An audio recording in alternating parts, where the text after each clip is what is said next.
Je vous trouve très beau, Martha Way draguait une célèbre actrice, un terrible moment de gêne. Sa vie privée? Quel mystère! Globetrotter émérite, véritable Tintin des médias français. Martha Way est toujours sur la route à la recherche d'informations et il n'a aucun temps à perdre à évoquer une éventuelle partenaire amoureuse. Pourtant, on a déjà vu le jeune journaliste se faire lourdement draguer à la télévision, alors que le rouge lui montait violemment aux joues.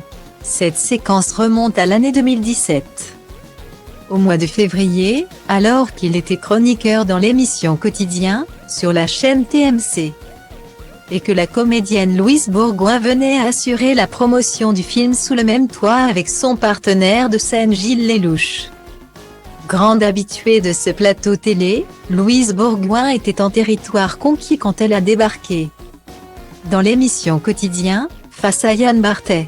Voilà pourquoi elle s'est permis de dire à Martha Way le fond de sa pensée. « Martin, je pourrais être votre mère mais... Point. Je voulais juste vous dire que je vous trouve très beau et, ce qui est très beau, c'est que vous ne savez pas que vous l'êtes », avait-elle expliqué. Ce qui l'avait évidemment plongé dans un embarras sans fin. Une fois debout face à lui, en constatant leur différence de taille, elle avait pourtant rebroussé chemin d'un « je ne l'avais pas vu debout. Il faut réenregistrer. » Guillemets.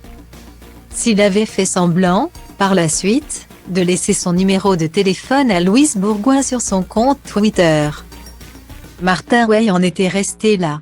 Jusqu'à ce que l'actrice, qui n'a que 5 ans de plus que lui, revienne sur TMC pour évoquer, cette fois-ci, le film L'un dans l'autre avec Stéphane de Groot. Le journaliste avait fait semblant d'être en déplacement aux États-Unis pour un reportage, et avait surpris la sublime ex-Miss Météo en présentant, par surprise, la pluie et le beau temps à son tour.